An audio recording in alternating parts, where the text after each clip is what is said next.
오늘 이제 욥기 차례로는 8번째인데요.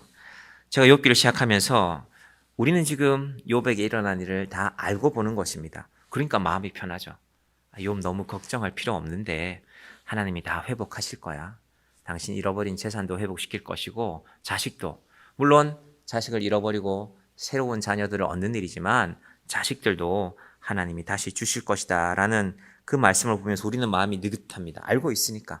우리는 여기 앉아있고 여기 무대에서 벌어지는 일을 우리는 연극 대본을 다 갖고 보는 거죠. 욥 너무 걱정할 필요 없는데, 너무 화낼 필요 없는데, 너무 불안해할 필요가 없는데, 그런데 사실은 우리가 욥기에 무대에 서 있는 것입니다. 우리 현실은 우리가 모르잖아요. 우리 인생에 어떤 일이, 이 일이 왜 일어났는지, 이유가 무엇인지, 하나님이 도대체 내 아픔을 알기나 하시는 것인지. 그래서 욥에는 몇 가지 주제가 등장했는데, 첫 번째는 오해가 있다고 했습니다. 오해. 사탄이 오해했죠. 욥한테 재산을 좀 뺏어 보십시오. 그런데도 욥이 하나님을 잘 섬길까요? 욥한테 자식들도 좀 뺏어 보세요. 아마 하나님 원망 많이 할걸요? 그리고 마지막에는 욥의 건강을 하나님 치십시오. 몸이 아픈데 하나님을 찬양할 사람이 어디 있습니까? 이 세 가지 사탄의 오해가 등장했습니다. 사실은 사탄의 오해라고 말씀드렸지만 제가 말씀드릴 때 이렇게 말씀했죠. 사탄의 오해가 사실은 우리의 이해가 됩니다. 아니 왜 내 재산을 이렇게 탕진하게 사라지게 하십니까? 저 하나님 안 믿으랍니다. 왜 내 자녀에게 이런 가슴 아픈 일이 있습니까? 저 교회 안 나가겠습니다. 왜 내 몸이 이렇게 아픔이 있습니까? 내가 이렇게 열심히 신앙생활 하려고 하는데 저 하나님 안 믿으랍니다. 여러분, 사탄이 오해가 사실은 정확하게 우리의 믿음을 제일 깊숙이 공격하는 사탄의 공격이 됩니다. 그래서 그 상황 가운데서 욥의 입술의 말이 점점 변하죠. 처음에는 욥의 아내가 당신이 믿는 그 하나님을 저주하고 죽으라고 했을 때 욥이 주신 자도 여호와시고 가져가시는 분도 여호와신데 내가 왜 하나님을 원망하는가라고 했지만 하나 둘 원망이 나왔고 긴 대화 속에 욥만 하나님과 이렇게 독대하면은 문제가 없을 것도 옆에 사람들이 부추기니까. 여러분 인생은 아침에 내가 기분 좋지 않은 말 한마디 들으면 그게 하루 종일 가지 않습니까? 누군가의 말 한마디가 우리의 인생을 바꿀 때가 있습니다. 그래서 사탄이 하는 말인지 하나님이 주시는 말인지 잘 구별해야 됩니다. 그리고 하나님 앞에 함부로 낙심하지 말고, 그리고 이 고난이라는 것이 결국은 욥에게 유익이 됩니다. 왜냐하면 더 깊은 믿음으로 갔기 때문에. 우리가 욥에 있었던 인생에 일어났던 일들을 다 이해할 수는 없습니다. 그러나 욥기의 결론에 가면 하나님과의 관계가 더 분명해지는 것, 그런 의미에서 욥의 고난은 유익이 되는 것입니다. 그리고 드디어 하나님이 등장하시니까 우리 지난 시간 제가 8장으로 말씀드렸지만 사실은 38, 39, 40장, 41장을 다 정리해서 말씀드린 것인데 하나님이 등장해야 모든 문제가 해결된다라는 것입니다. 푸틴이 전쟁을 시작할 때 일주일 안에 끝낼 것이라고 믿었습니다. 러시아 군대가 워낙 강했으니까. 근데 막상 전쟁에 들어가 보니까 전혀 다른 양상들이 일어났습니다. 사실은 지금 러시아의 푸틴이라는 사람이 어찌할 줄을 모르고 워낙 마음이 급하니까 북한까지 찾아간 것입니다. 문제는 러시아가 앞선 군사 기술을 북한에게 전해주니까 북한이 지금까지 만들지 못하던 무기들을 만들어내니까 북한의 기술로는 안 되던 문제들을. 그래서 우리가 인생을 살다 보면 전혀 뜻밖의 일들이 북한이 군인을 좀 보내는구나.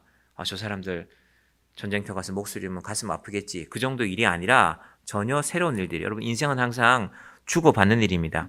누군가가 나한테 뭔가를 준다고 했을 때 이 사람이 뭘 원할까를 잘 생각해야 됩니다. 우리의 건축을 마칠 때 누가 뭘 자꾸 해준다 그랬어요. 제가 하지 말라 그랬습니다. 이 사람이 이걸 해주고 뭘 원할지를 제가 정확하게 예상하지 못하기 때문에. 근데 아무리 기도해봐도 그게 우리한테 이익될 일은 아니다라고 생각이 들어서 자, 하나님께서 등장하시면 욥에 관련된 모든 의문들이 해결이 됩니다. 사실 욥은 한마디도 하지 못합니다. 그리고 하나님이 해주신 말도 욥이 궁금해하던 것, 그래 욥 이건 이거란다 저건 저거란다가 아니라 그냥 너는 듣기만 해라. 네가 인생의 많은 문제들 얘기하는데 도대체 너는 내가 땅에 기초를 놓을 때 너는 뭐 하고 있었느냐? 하나님이 땅의 기초를 놓지 않았으면 우리 지금 여기 아무도 앉아 있을 수가 없지 않습니까? 그것부터가 시작하기 때문에 욥이 듣고 들어도 할 말이 아무것도 없는 것입니다. 여러분, 기도는 그래서 내 말을 하는 것도 기도이지만 사실은 기도는 하나님이 뭐라고 말씀하시는가, 그래서 우리의 찬양도 기도이고 이 찬양 작사자 한 명 한 명이 그분들의 삶의 고백이거든요. 그리고 하나님의 말씀도 사실은 우리의 기도입니다. 자, 그래서 우리 인생에는 혹시 여러분 결론이 나지 않는 일이 있으면 왜 이 일은 결론이 나지 않을까? 하나님이 찾아오시면 결론이 나는 것입니다. 사람의 결론이 아니라, 우리가 영화 볼 때, 드라마 볼 때, 야, 저거 행복하게 끝날까? 아니면 행복하지 않게 해피엔딩으로 끝날까? 아니면 불행으로 끝날까? 우리 기대가 있죠. 우리는 늘 행복을 원하지만 때로 작가는 그 기대를 확 저버릴 때가 있잖아요. 그래서 우리가 드라마 보다가 뭐 옛날 사람들은 그런 막 방송국 가서 항의도 해갖고 결론이 바뀌고 그런 일도 있었죠. 그런데 하나님이 욥기를 결론 내실 때는 그런 결론이 아니라, 인간의 결론이 아니라 하나님이 등장하시는 것이 욥기의 결론입니다. 그래서 여러분, 오늘 밤에도 여러분이 뭔가 기도 제목을 갖고 나오셨을 것입니다. 하나님, 이거 어떻게 되는 겁니까? 이 일을 어떻게 합니까? 예를 들면 우리가 함께 기도했지만, 하나님, 이 전쟁이 이렇게 확산되면 안 됩니다. 이 민족이 이제 70년 평화를 지켜왔는데, 그래서 기도하게 되는 것입니다. 우리의 생각에는 우리는 보통 싸움이 나면 한쪽 편을 들죠. 내가 친한 사람, 내가 좋아하는 사람. 지금 야구할 때도 아마 삼성을 응원하는 사람이 있고 기아를 응원하는 사람이 있겠지만, 하나님의 선택은 그런 문제가 아닙니다. 세상은. 러시아와 우크라이나 전쟁을 보면서 저도 뭐 별로 몰랐던 일들인데 하나씩 알게 되는 게 있는데, 우크라이나는 그러면 다 좋은 나라인가? 그렇지 않습니다. 중국이 지금 저만큼 강한 군사 기술을 갖는 거 제일 절대적으로 제공한 사람들이 우크라이나 사람들입니다. 사실 우크라이나는 러시아와 한 나라였는데 1990년에 구소련이 무너지면서 하나둘 독립했잖아요. 다 돈이 없었잖아요. 소련이 돈을 줘서 먹고 살던 나라였는데, 그러니까 뭔가를 팔아야 되는데 우크라이나가 뭘 팔았겠습니까? 무기 팔았죠. 소련에게 붙어 있고, 그리고 핵무기도 만들 수 있는 기술이 있는 나라여서 중국한테 판 것이 바로 항공모함. 중국이 요즘 제일 자랑하는 랴오닝이라는 항공모함을 우크라이나가 중국에 팔았습니다. 그 중국의 항공모함이 상황에 따라서는 우리를 공격할 수도 있거든요.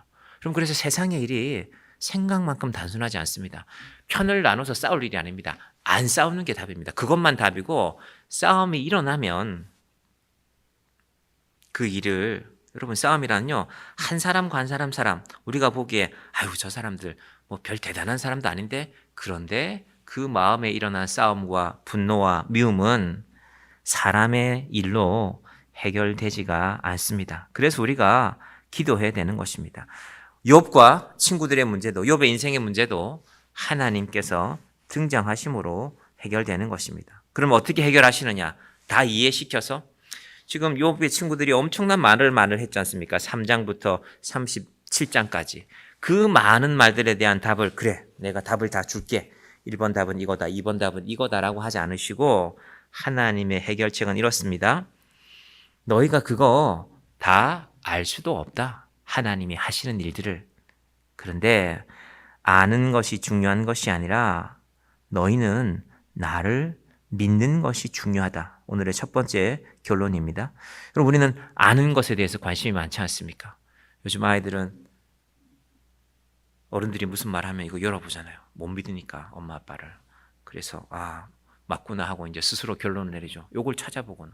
근데 여기 들어와 있는 것도 뭐가 맞는지 뭐가 틀린지 사실은 우리는 잘 모르는데, 책을 찾아보고 인터넷을 찾아보고 그래서 다 알면 해결이 될 것 같지만, 사실은 지금 현대의학은 원인을 찾아내는 것이 첫 번째 급소무입니다. 그래서 진단의학이라는 게 발전했잖아요. 어떤 질병에 걸려도 영상 촬영을 하는 선생님들이 함께 들어와서 회의를 하죠.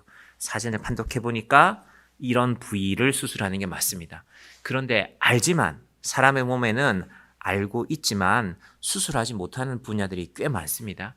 이 장기와 연결되는 그 경계 부분, 이걸 잘못 건드리면 이쪽 장기까지 영향을 줄 수 있기 때문에, 또 민감한 혈관들, 그래서 알고 있지만 심장 부위라든지 또 우리 겨드랑이 있는 부분을 림프라고 그러는데 몸에 암이 발생해서 어떤 암들이 혈관을 따라서 이 림프에 혈관들이 많이 지나가는 자리이기 때문에 그 림프관을 지나가는 것들은 의사 선생님들이 수술하기가 참 힘든 자리라고. 그래서 그건 그냥 투자라고 결론 둘 때가 많다고 합니다. 사람은 다 알 수 있을 것 같지만 다 알지도 못하고 알지만 손을 쓸 수 없는 일들이 세상에 너무 많습니다. 그래서 오늘 욥기의 믿음을 잘 한번 살펴보시기를 바랍니다.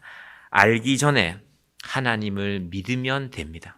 다 알려고 하지만 하나님을 믿으면 하나님 제가 이유는 다 모르겠지만 하나님은 아시지 않습니까? 그럼 그 믿음에는 우리가 의심이 없지 않습니까? 하나님이 아시면 됩니다. 알면 맡길 수 있고 맡기면 따라갈 수 있는 것입니다. 여러분 이 믿음의 과정입니다. 믿으면 알면이 아니라요. 믿으면 맡길 수 있잖아요. 여러분 사람에게 뭘 잘 맡깁니까?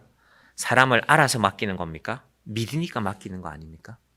하나님께서 우리 목회자들에게도 한 교회를 맡아서 목회하게 될 때 그 목사가 그 교회 상황을 다 알고 하는 것입니까? 믿고 하는 것입니다.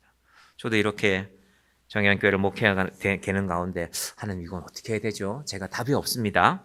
그런데 하나님을 믿으니까 저는 믿고 따라가겠습니다. 여러분 이것 말고 무슨 답이 있겠습니까? 제가 어려서 저희 집이 어떻게 살았는가 곰곰이 생각해 보면 저희 아버지 노트를 보면 알게 됩니다. 저희 아버지는 몸이 불편하셨거든요. 그래서 농촌에 사셨지만 농사를 막 힘들여 지을 수가 없었어요. 농촌에 살면 험한 일도 해야 되잖아요. 농사라는 게 뭐 예쁜 옷 입고 가서 새벽 아침 6시에 출근해서 낮 12시에 퇴근하는 그런 농사가 어디 있습니까? 농사를 하다 보면 새벽에도 나가야 되고 밤에도 나가야 되고 또 태풍이 불면 태풍에 비를 맞으면서 논에 물길도 내야 되고 그런 게 농사인데 저희 아버지는 건강이 그렇게 좋지 못한 편이었습니다. 그래서 이제 저희 아버지한테 고모가 되시는 그분이 경영하시는 약국에 가서 도와드리시고 월급을 받아왔는데 제가 세상 물정을 잘 몰랐지만 우리 아버지 월급이 얼마 안 되는구나. 제가 한 초등학교 6학년 때였을까요? 우연히 알게 됐습니다. 그렇구나. 우리 집이 잘 살아갈 수 있나? 그런데 아끼고 기도하고 그렇게 살아가셨던 것 같습니다. 지금도 고향에 가면 있는데 저희 아버지가 일기장 겸 노트, 가계부 노트처럼 해놓은 게 있습니다. 제 초등학교 때부터 뭘 쭉 적어놨습니다. 희원 노트 얼마, 제 동생 이름이 은미인데 은미 참고서 얼마, 그렇게 쭉 적어놨습니다.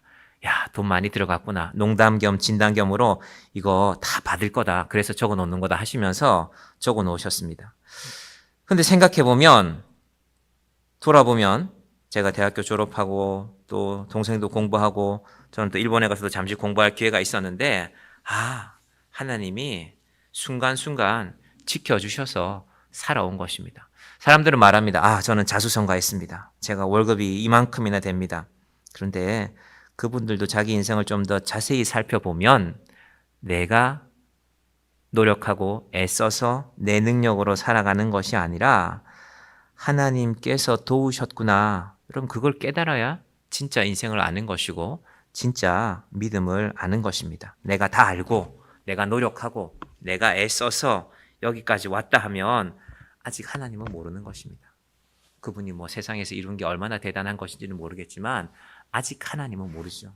그리고 그분은 살아있는 삶만 아는 것이죠. 죽음은 모르는 것이죠. 그리고 부활도 알 수가 없죠. 하나님을 믿지 않으니까. 내가 인생을 잘 모르지만 하나님, 제가 인생을 잘 모르겠습니다. 저 모르는 건 너무 많습니다. 그런데 저는 하나님을 믿습니다. 앞이 잘 보이지 않지만 저는 내가 믿는 하나님을 따르겠습니다. 이것이 참된 믿음입니다. 이 다윗의 시편들이 다 그런 시들입니다. 여호와는 나의 목자시니 내가 부족함이 없으리로다. 다윗은 왕이었는데요.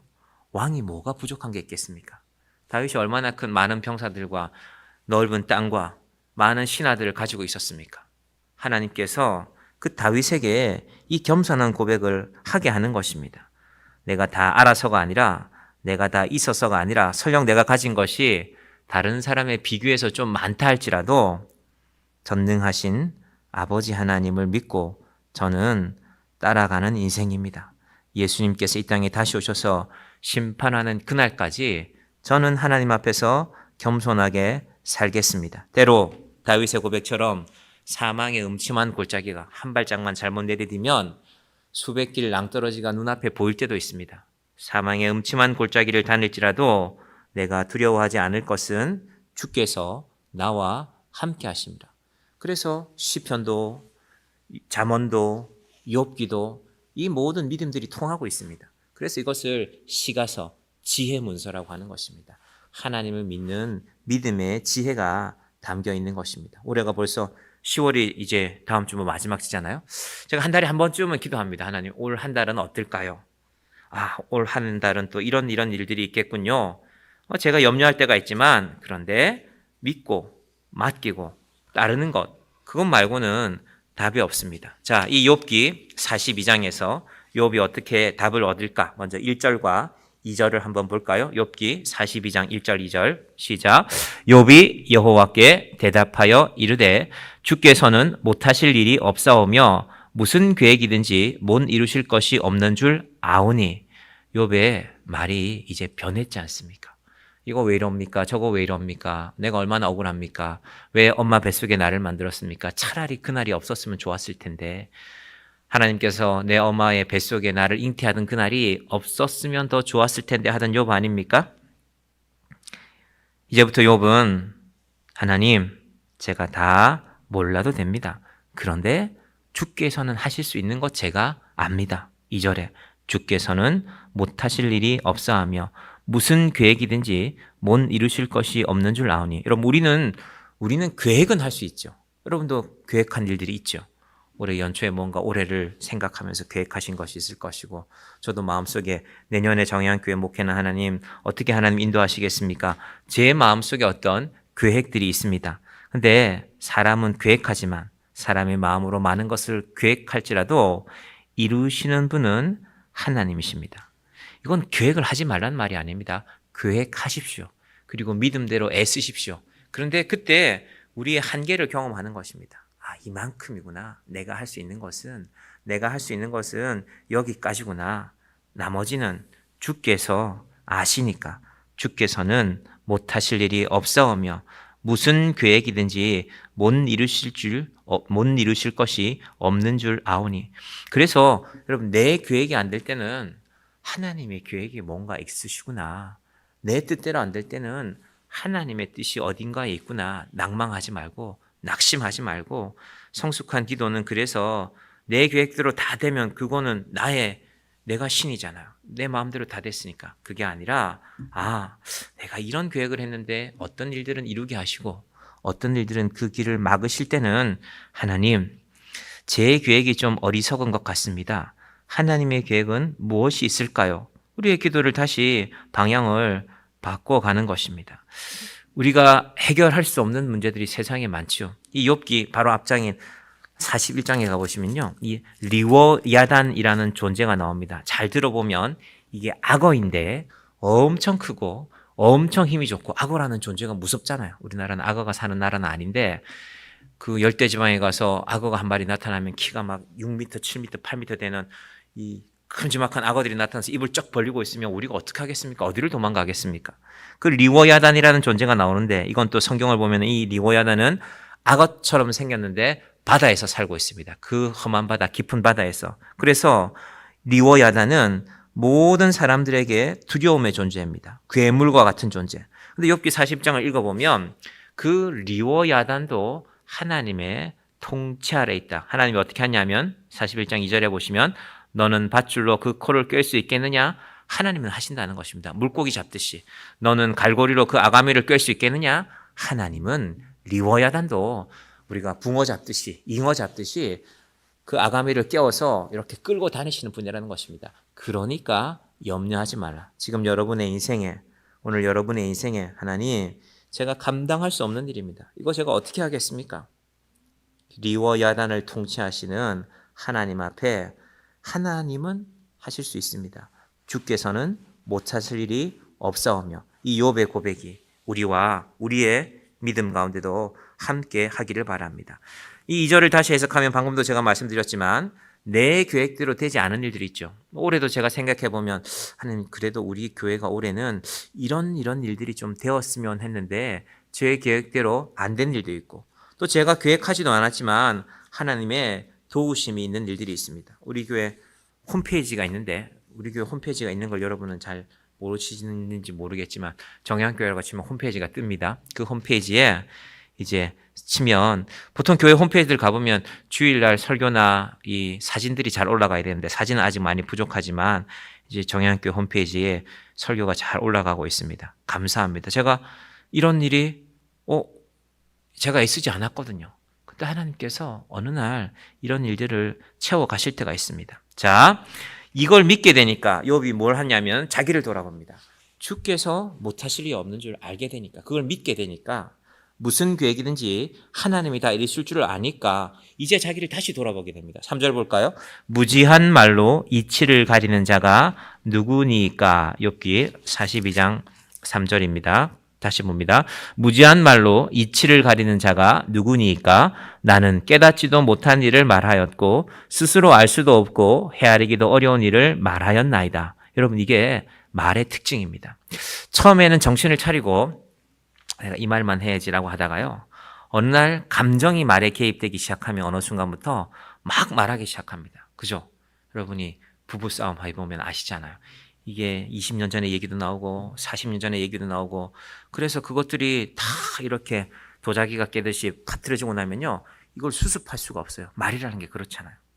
욥이 지금까지 자기가 했던 말을 생각해 보니까 내가 알지도 못하는 말을 막 떠들고 하나님 이것도 잘못했고 저것도 잘못했고 하나님 이것도 서운하고 저것도 서운하고 라고 했던 말들이 무지한 말로 이치를 가렸다.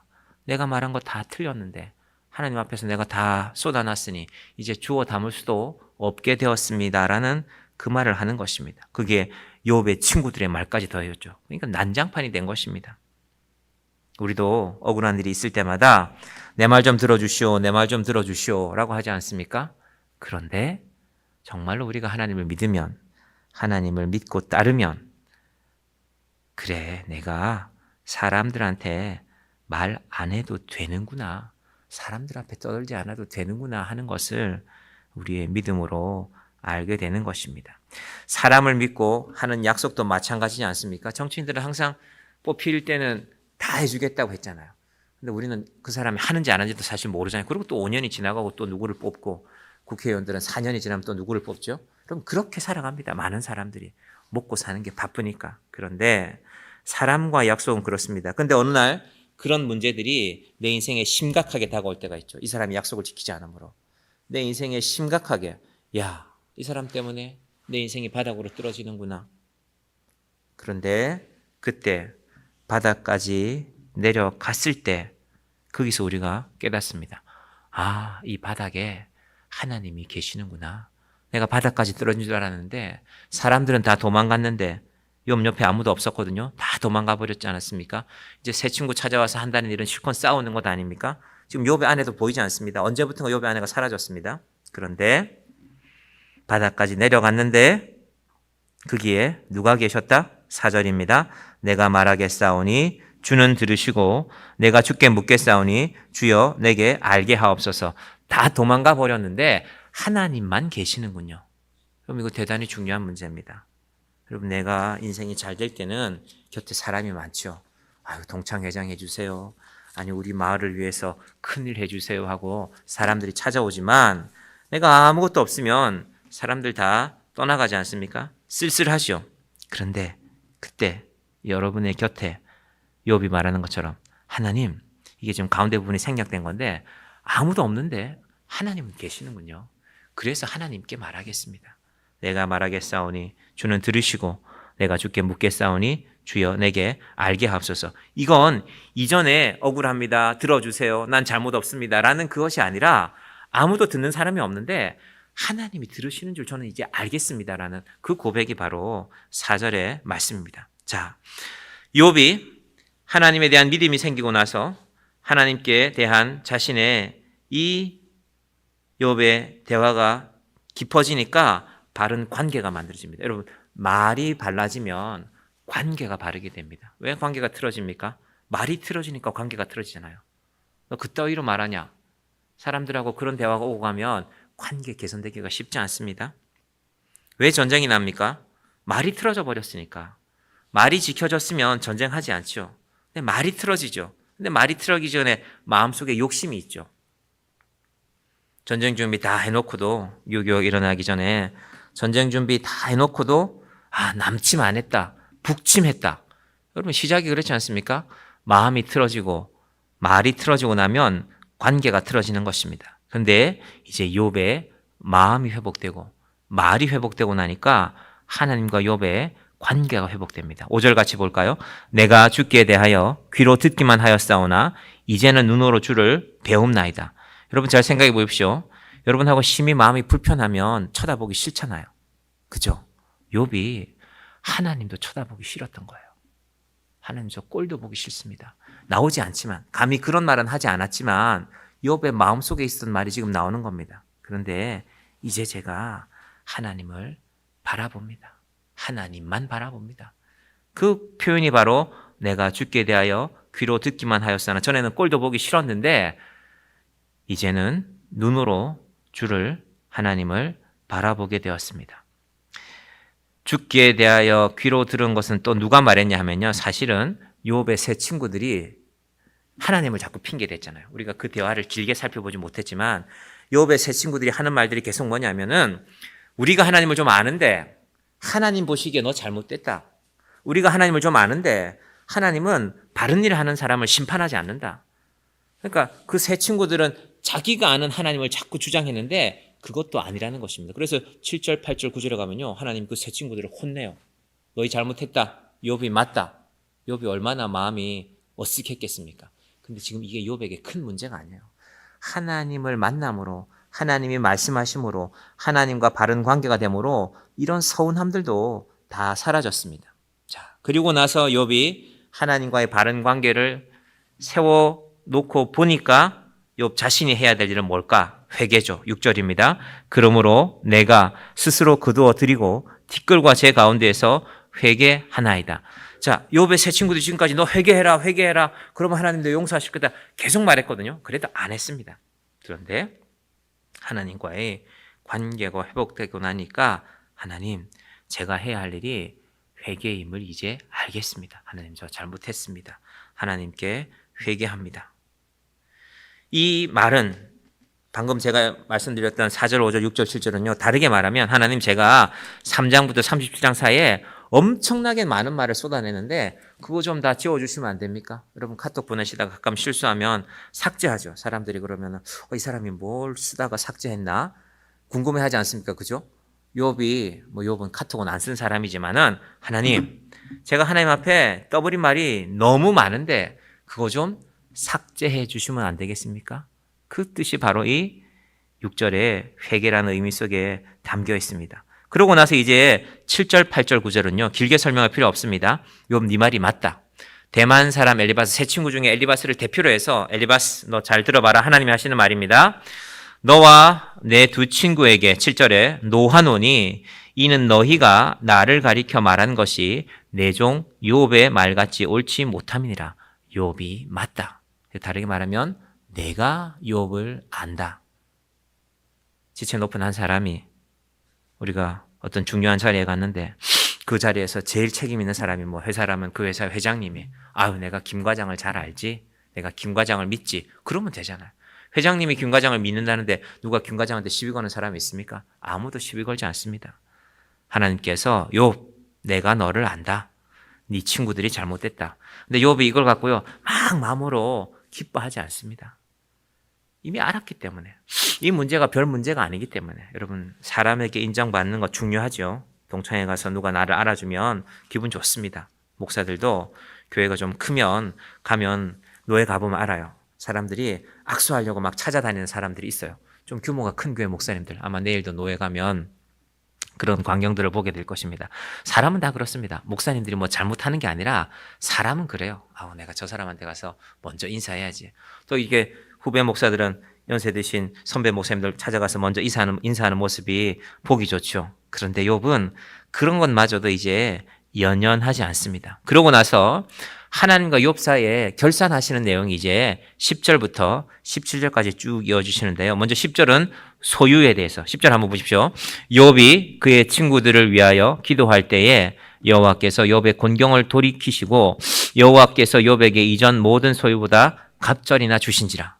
여러분 이 말에서 야, 욥 잘 됐다. 뭐 고생은 좀 했지만 재산이 2배나 됐으니까 참 좋은 일이네. 이게 뭐가 중요합니까? 하나님께서 욥의 마음을 아시고 회복시켜 주는 것입니다. 지금 42절 전체에서 중요한 것은 욥이 어떤 일에 대해서 하나님 참 좋습니다. 그런 내용이 일체 없다는 것입니다. 자, 그 다음은 뭡니까? 11절 이에 그의 모든 형제와 자매와 이전에 알던 이들이 다 와서 그의 집에서 그와 함께 음식을 먹고 여호와께서 그에게 내리신 모든 재앙에 관하여 그를 위하여 슬퍼하며 위로하고 각각 쾌시타 하나씩과 금고리 하나씩을 주었더라. 이 고대의 화폐 단위인데 이 쾌시타는 한 사람의 연봉에 해당하는 돈입니다. 꽤 많은 돈이죠. 그런데 여러분 욥이 다 잃어버렸을 때는 이 사람들 아무도 없었잖아요. 여러분 사람은 그렇습니다. 나한테 좀 얻을 게 있으면 뭐 우리 표현으로 좀 얻어먹을 게 있으면 찾아오는 것이 사람입니다. 그래서 사람들 안 찾아오는 거 이상하게 생각하실 필요 없습니다. 아, 나한테 별로 얻어먹을 게 없구나. 하나님하고 만나면 되죠. 그 시간에 사람들하고 만나지 말고 모든 형제와 자매와 이전에 알던 이들이 다 와서 사실은 이 사람들 부끄러워해야 됩니다. 욥이 힘들 때는 곁에 없다가 이제 찾아온 겁니다. 욥의 형제들, 욥의 자매들, 형님, 동생, 여동생, 누이 다 찾아와서 욥과 함께 음식을 먹고 그에게 내리신 모든 재앙에 관하여 그를 위하여 슬퍼하고 힘들 때는 안 찾아오다가 욥이 다 회복되는 소문 듣고 찾아온 것입니다. 그런데 욥이 이것에 대해서도 한마디도 하지 않습니다. 사람은 그런 존재라는 걸 욥이 깨달았기 때문입니다. 정작 필요할 때는 오지 않다가 지금이야 찾아왔습니다. 여러분 우리가 날마다 보는 것이 사람 아닙니까? 그런데 사람 보고 살면 안 됩니다. 사람은 사랑하는 존재지 의지하는 존재가 아닙니다. 내가 정말 어려울 때 욥기가 그 표본 아닙니까? 정말 어려울 때 내가 인생 밑바닥까지 떨어져 보니까 아무도 없는데 형도 없고 동생도 없고 친척도 없고 친구도 없는데 하나님은 거기 계시더라. 자, 이런 욥의 하나님과 욥의 결산이 계속됩니다. 자, 12절 같이 봅시다. 여호와께서 욥의 말년에 욥에게 처음보다 더 복을 주시니 그가 양 14,000과 낙타 6,000과 소 1,000결이와 암나귀 1,000을 두었고 처음에 있던 재산들에 둘씩 곱한 것입니다. 재산은 이렇게 2배로 주었고 그런데 13절 또 아들 7과 딸 3을 두었으며 기억하실지 모르겠지만 처음에 욥에게 아들 7, 딸 3이 있었습니다. 그러면 왜 아들, 딸은 2배로 안 줍니까? 원래 줬으니까. 그리고 이번에 또 줬으니까 합쳐보면 2배가 되는 것입니다. 자, 그리고 욥의 딸들의 이름을 구체적으로 말합니다. 여미마라는 이름도 나오고 그시아라는 이름도 나오고 게렌합북이라는 이름들이 나옵니다. 왜 이 이름들이 나올까? 아들들의 이름은 안 나오는데 나중에 욥의 딸들이 그 인생을 의미 있게 살아갔다라는 것입니다. 형제들만 중요한 것이 아니라 아들만 딸들도 중요했다는 언급을 독특하게 여기서는 하고 있습니다. 그러면서 그 딸들을 이르기를 그들이 참 미인이었다. 욥의 딸들처럼 아리따운 여자가 없었더라. 그들의 아버지가 그들에게 그들의 오라비들처럼 기업을 주었더라. 자, 욥의 딸들의 삶도 회복시키시고. 근데 여러분 여기서 하나님이 다시 주지 않은 것 한 가지가 있잖아요. 뭘 안 줬습니까? 욥의 아내는 바꾸지 않았습니다. 그대로 저주하고 어딘가로 떠났어요. 아예 언급도 안 하죠. 아내는 돌아온 것입니다. 왜 그랬을까? 이 어떤 목사님이 여기에 대해서 가정사역 하시는 분인데요. 아내가 둘이면 하나님도 감당이 안 되기 때문에 아예 아내 얘기는 꺼내지도 않는 것이다. 뭐 그분이 재밌게 해석하시지만 자, 아내와 관계도 깨어졌지만 결국 그 가정을 아내와 회복됐다는 관계의 증거가 뭡니까? 자식들이 태어났잖아요. 10명이나 더. 아내와의 관계가 회복되어서 10명의 자식들이 더 태어난 것입니다. 사실은 욥이 지금까지 이 많은 사람들 가운데 제일 욥의 마음을 아프게 했던 사람은 누굴까? 제가 보기에는 아내입니다. 하나님을 저주하고 죽으라 그랬잖아요. 친구들은 그런 말은 안 했거든요. 욥의 신앙 자체를 흔들어 버렸잖아요. 여러분 가족이 내 신앙 자체를 흔들어 버리면 이건 우리가 이뤘을 길이 없지 않습니까? 사람으로서는. 그런데 아내가 다시 돌아와서 두 사람의 관계가 회복되었다라는 것입니다. 욥기의 결론은 우리의 삶은 잘 알 수 없다는 것입니다. 우리가 지금 어디에 서 있는지도 모릅니다. 우리가 무대에 앉아 있는지, 여기서 연극을 하고 있는지도 우리는 알지 못합니다. 그런데 하나님은 아십니다. 우리는 하나님에게 자꾸 우리의 답답함을 얘기합니다. 이것도 대답해 보십시오. 저것도 대답해 보십시오. 여러분 다 한마디씩 할 거 있지 않습니까? 하나님, 내가 왜 내 인생에 이런 일이 생깁니까? 왜 우리라고 할 말이 없습니까? 그런데 하나님은 내 물음에 대답하시는 하나님이 아니라, 얘야, 내가 너를 안다. 그리고 하나님이 이야기를 하시는 거죠. 그런데 내가 땅에 기초를 놓을 때 넌 어디 있었냐? 이 말은 내가 땅에 기초를 놓으면서 너를 생각했다는 것입니다. 대한민국 땅에, 남양주 땅에 정예한교회가 세워질 것이고, 이 땅 위에, 그리고 하나님께서 정예한교회를 통해서 저를, 또 여러분들 한 분 한 분들을 만날 것을 아셨다는 것 아닙니까? 저는 그렇게 해석합니다. 아, 땅에 기초를 세운다는 게 그런 것이구나. 우리가 그 땅 위에 지금 서 있는 것 아닙니까? 오늘 앉아서 예배드리고, 예배당 건물을 짓고 이곳에 앉아서 우리가 예배드리고 있는 것입니다. 여러분 인생에 사람들 때문에 마음 아파하시지 말기 바랍니다. 다 떠났습니다. 떠났다가 돌아옵니다. 근데 욥이 서운해하지 않습니다. 너 왜 왔냐? 내가 힘들 때는 버렸다가. 사람에게 인생을 걸지 마시고 하나님께, 내가 주께 대하여 귀로 듣기만 하였사오나 이제는 눈으로 주를 배움나이다. 아무도 안 보였지만 하나님이 계셨군요. 하나님만 계시면 됩니다. 내가 내 인생의 답을 다 알지 못하지만 하나님께서는, 주께서는 능력이 못하실 일이 없사오며 무슨 계획이든지 못 이루실 것이 없는 줄 아오니. 이 욥의 잔잔한 믿음의 고백이 저와 여러분의 믿음의 고백이 되시기를. 이제 또 우리가 대림절이 찾아오지 않습니까? 우리 예수님이 왜 오셨습니까? 십자가의 고난 앞에서 묵묵히 그 길을 가십니다. 여러분, 제자들이 배반했잖아요. 마지막 만찬하시는 예수님의 말씀을 보면 너희가 다 나를 버릴 것이다, 베드로도 나를 버릴 것이다 라고 하지만 너희가 그럴 줄 몰랐다. 예수님은 그러지 않으십니다. 묵묵히 십자가의 길을 가십니다.